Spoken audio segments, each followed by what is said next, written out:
still got guns, we gonna fight. And if we run out of bullets,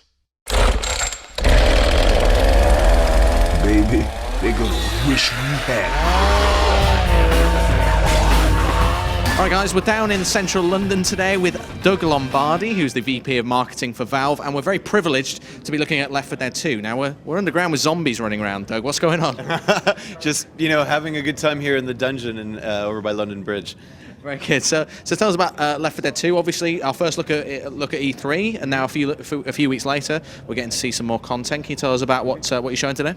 So today we're sort of looking at the latter part of the New Orleans campaign that we've dubbed the Parish. Taking a look at the finale across the bridge and just sort of introducing people to more of the space and giving them more of a sense of the New Orleans campaign itself. One of the questions that we've had kind of post E3 is, why not do this as DLC? Why do it as a complete new game? And what can you offer it in terms of a complete package? Well, I think that when folks see everything that's in store for Left 4 Dead 2, they'll notice that it's a massive offering. 5 campaigns versus 4, everything playable in versus and survival mode out of the box, plus a 4th yet undescribed multiplayer, unrevealed multiplayer mode. Over 10 new items, 10 of which are melee weapons, new survivors with all new dialogue, new technology in the AI director, new technology in the animation system and the graphics, and a number of zombies we're getting on screen.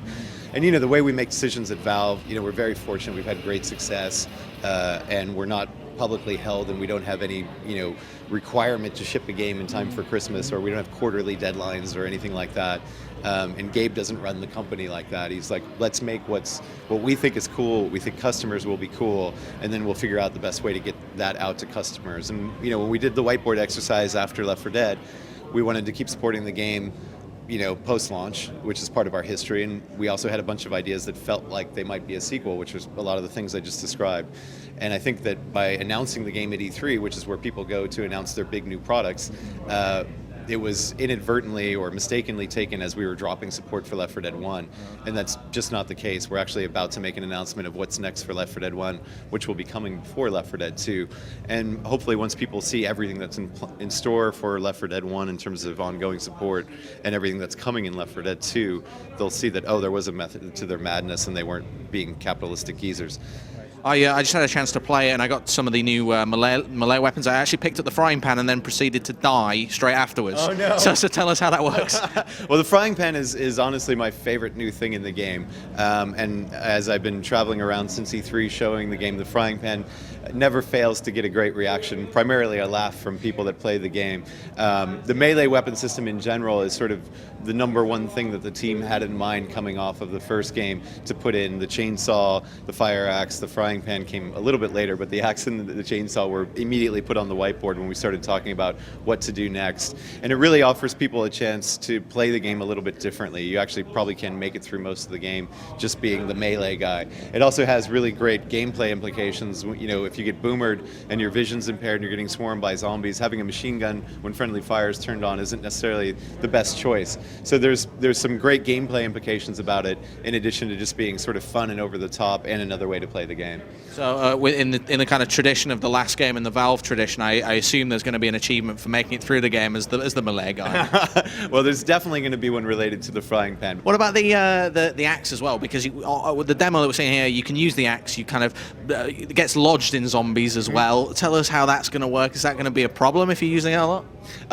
No, it's not a problem for me. What it is just giving you great response to that individual melee weapon, and we want to make sure that each one of them has a different feel, has a different ability. The axe, for example, can take certain boss monsters out with a single hit. Obviously, there's a danger that comes with getting that close to the boss monster, so there's a trade-off between how much of a badass you think you are and how much of a badass you actually are. So let's talk a little bit about some of the enemies. The new one that I encountered was the Charger, which lifts you up and kind of pummels you to the ground. Yeah. We're going to see. Tell us a bit about the Charger and some of maybe the new enemies that we're going to see. So the Charger is the first one that we've revealed. There'll be at least 3 new boss monsters in the game. We're toying with a 4th that may or may not make it at initial launch of Left 4 Dead 2. And in addition to that, there's new common zombies zombies, some of which will be specific to each of the campaigns. So the hazard mat guy is specific to the New Orleans campaign, who we're also showing here. Back to the Charger, he was designed really to respond to players who were backing up against the walls in the finales and in the big moments of the game. And so he's got basically one arm that is like this giant whip. So one of his attacks is to sort of smack you off the wall, which also helps separate the group, which was one of the goals of the Smoker, was to, as you know, if you've played the game, if everybody's together and playing as a unit, chances of survival are pretty good. Once you get separated, chances go down pretty dramatically. So the Charger, in a similar but very different fashion, is there to separate people, to keep people off the wall. And then I guess one of the animators or designers thought it would be fun if he could just pick you up and pound your head into the pavement too. So that was sort of like a bonus item on top of the original design goal for him. So all the environments we've seen so far, I think with New Orleans, you were saying, what other environments can we expect from the finished game, and when can we get to see them actually in action? Yeah, so we're going to be at Comic-Con next. I think it's the third week of July in San Diego. And then we'll be at PAX, and we'll be at a few other shows back over here in Europe, I think, in the fall, for the one in Nordic and perhaps one or two others. Our plan is at each one of those to bring something new. So today we brought some more of the New Orleans campaign. At Comic-Con, for example, we may bring the Swamp campaign, and then at PAX something different. One thing that's important to note is that the New Orleans campaign is set in daylight, but the entire game is not set in daylight. I think that's one of the things folks took away as a bit of a confusion from E3. The Swamp, for example, which I believe is going to be the reveal at Comic-Con, is a nighttime mission, and as I mentioned during the preamble here today, we're playing with fog in that mission to reduce visibility for players that are mowing through it pretty quickly and acting as a well-oiled machine. Our predictions for E3, all of us were hoping for Half-Life Episode 3. Yep. Can you tell us anything about that at all? Freeman is not finished. That's all I can say for now. Stay tuned. Doug, thank you so much for your time. Really appreciate that. And I know you've got to get back to see your family. He's busy schedule. You can read more about Left 4 Dead 2 on GameSpot.com. We'll have a full hands-on preview for you shortly.